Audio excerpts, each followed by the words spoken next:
Hi, Tara here. I wanted to share some advice and tips if you're thinking of going to watch an Olympics live.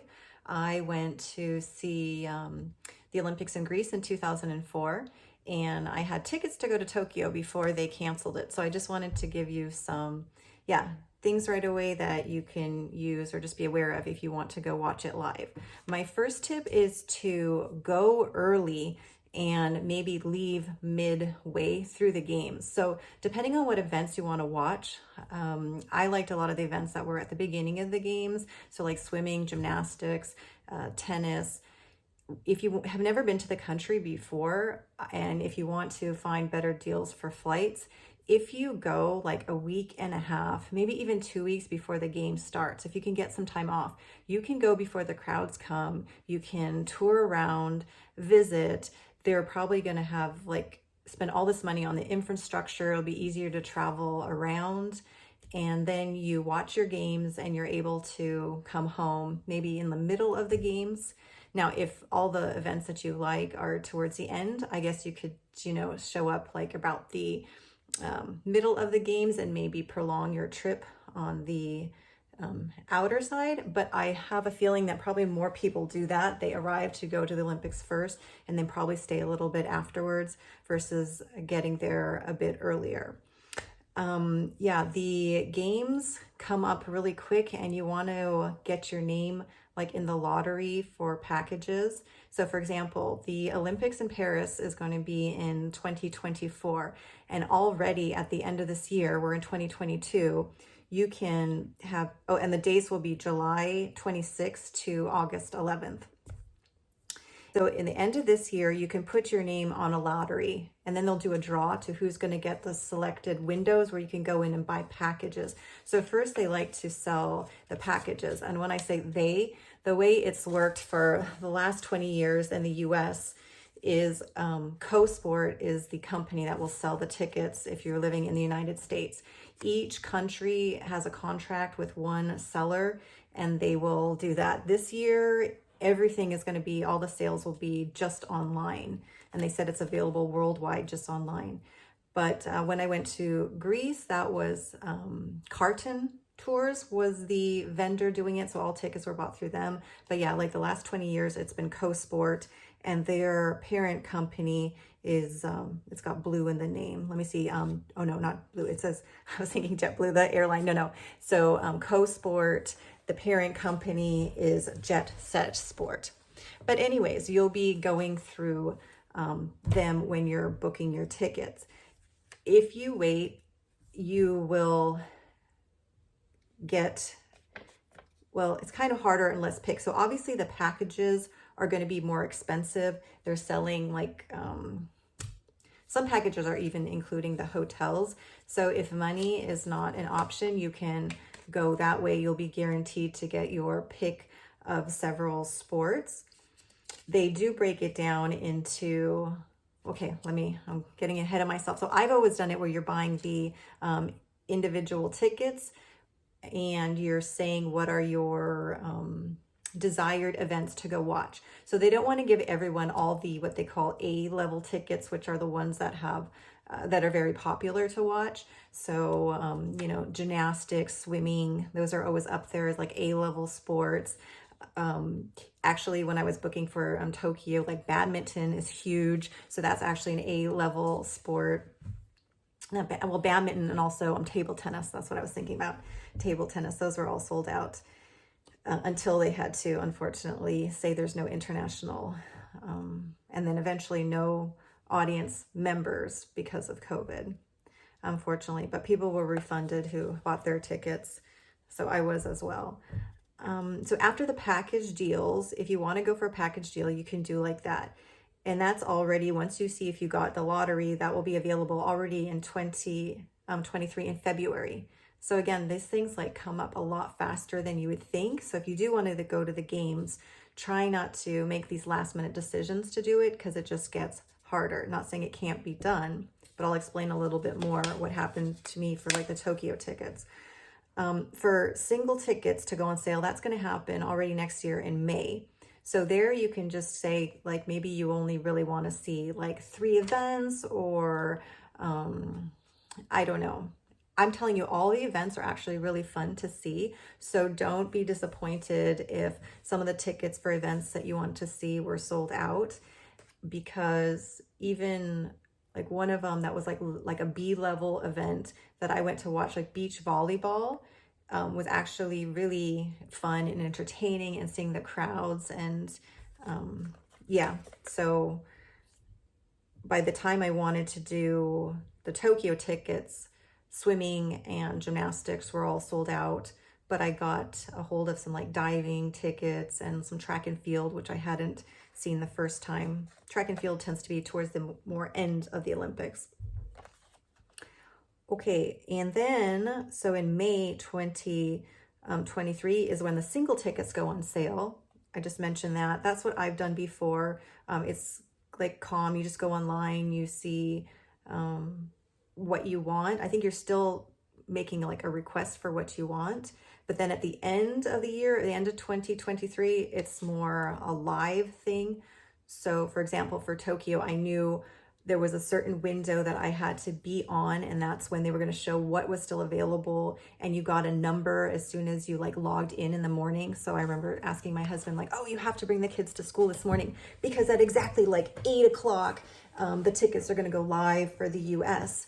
And you know, you're giving it a time, like you log on and then they say you have your number 1600 in line, right? And so then you just have to be there waiting, and it shows you like you know, a battery and like how much a battery has charged, or like a race. That's it. So you were like watching a line of where you were in the queue of when you're gonna buy your ticket, because just because you're number like 1600 in line, you don't know how fast the people above you are going to be purchasing tickets. And sometimes it will go slow because people are taking time and seeing what's available and making selections. Sometimes towards the end, you go really rapidly because unfortunately people see the events that they want are already sold out. So again, it is better to, even if you think there's an idea like you might go, I would say put your name in the lottery, so at least you're given that opportunity, that window. Oh yes, and then I would say just go. Like the memories are worth it. It can be sort of pricey, but it's really like a life experience, and everyone's in a great mood. I would say it's like Disneyland almost for adults. And don't worry about language barriers, because they make it where there's all these signs. So there's pictures of events. So you just follow the sign that's got a gymnast, or you follow the sign that's got a diver. And they hire so many volunteers that there's a lot of people there to help you. I'll talk a little bit more about the volunteering, that is an option for some younger people that might want to do that, that have time in the summer. It's okay to be a little bit farther out from the venue. For Greece, I was actually on an island that was 20 minutes, a hydrofoil, like that boat ride that rides on top of the water, to Athens, because that's what was available at the time when I booked. And you know, it was fine. It actually was fun, and no motion sickness on a hydrofoil, in case you're somebody that, like me, I have really bad motion sickness and I was a bit worried. But hydrofoils, because they ride on top of the water on these kind of like catamaran floating things, that was completely fine. But it kind of made it like a fun thing in the morning. We knew we were going to go do a boat ride. So kind of like the travel and excitement just to get to your venue. And again, the country's put in so much money and so much time and thought of how all these tourists are going to get to the venues, that you will be fine, you know.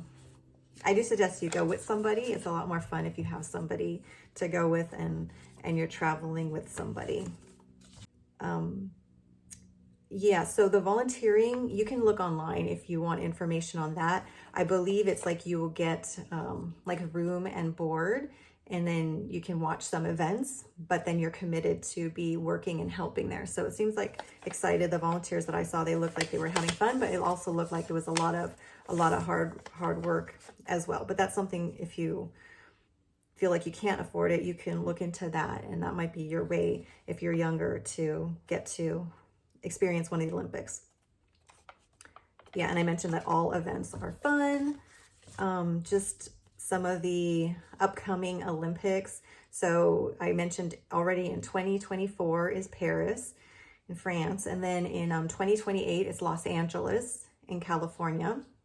I haven't been to a winter game. So those stagger, those are, they have every 2 years a Winter Olympics and then every 2 years a Summer Olympics. I have not gone to a Winter Olympics because I'm just more interested in the Summer Olympic events. Yeah. And then in 2032 is in Brisbane in Australia. So that's awesome. If you haven't visited Australia, it's an amazing country.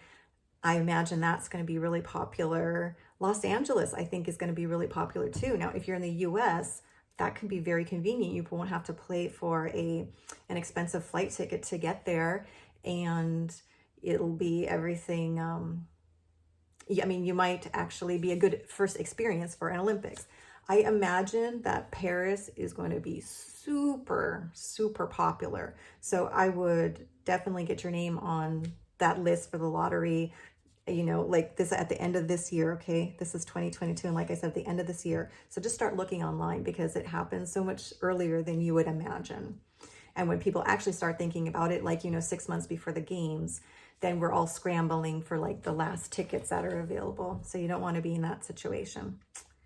Yes, so then, that 2032 is in Brisbane, Australia. That would be amazing to go to. And then right now I hear for the 2036 games, there's bids right now for Egypt and even India. So wow, I would love to go to, if it was in Egypt or India, that would be amazing too, because you're also getting to experience the travel of another country and tack on getting to watch these cool sports.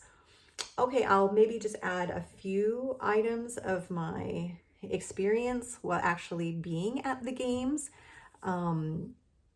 Sometimes you pay more for, obviously the finals events are going to be more expensive, but I think any event that you attend is really neat.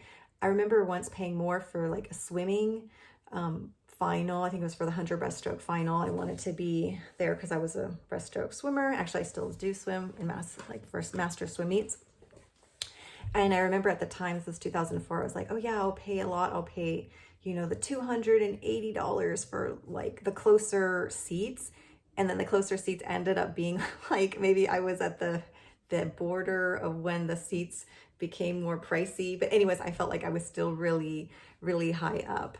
And I'm not encouraging this, but there was like nobody there yet. So I went lower just to watch the warm-ups. And then it got really crowded and packed. And I was with my mom and we kind of got like pinned in a certain area. It was like a bleachers area. Go Natalie Coughlin. We ended up I think it was in like the family section. So that was kind of like a little embarrassing and it didn't mean to happen. It's just like once people started like pushing in, I kind of couldn't get back to my seat. And I sort of felt like, well, I did pay $280 and I was like way up there. Yeah, not saying to do that. I'm just saying that accidentally happened to me. But it was an amazing swimming event to watch. The gymnastics, you don't have to be part of the the finals. Like every single gymnastics session that I watched was really amazing. Tennis, because you might actually be lucky and get to be on a court close to tennis players, because for example, it was like Andy Roddick was playing in a doubles match and even Serena Williams was playing, and this was in Greece, in Athens. And just because like we're all into like the US athletes and there are like stars, other countries have their own tennis stars. So just because it's a match where the US people are playing doesn't necessarily mean it's going to be super popular. So for like that doubles match with Andy Roddick, I remember like there was nobody there. Like it was the tickets were like open seating. So if you got there, you were like pretty low watching really close up. I think that's the closest I've ever sat at a tennis match. So it just goes to show sometimes when you go to the Olympics, you're going to have opportunity to see these world-class athletes closer up, because not everybody can make it to, another country or has a time to take off to go to an event, or that this is a venue of international athletes and everybody coming, if they're coming from different countries, they have their stars that they want to watch. So that's really cool too, just that international feel of being there. So yeah, if you're thinking about going, I highly suggest you go. It's wonderful, save up for it.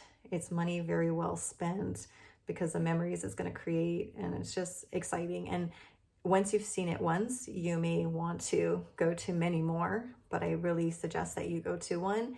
And hey, do maybe let the one be in a country that you want to see, in a place that you want to tour as well. So I hope that helps you. Good luck getting your tickets for your events, and maybe I'll see you at one of the Olympics.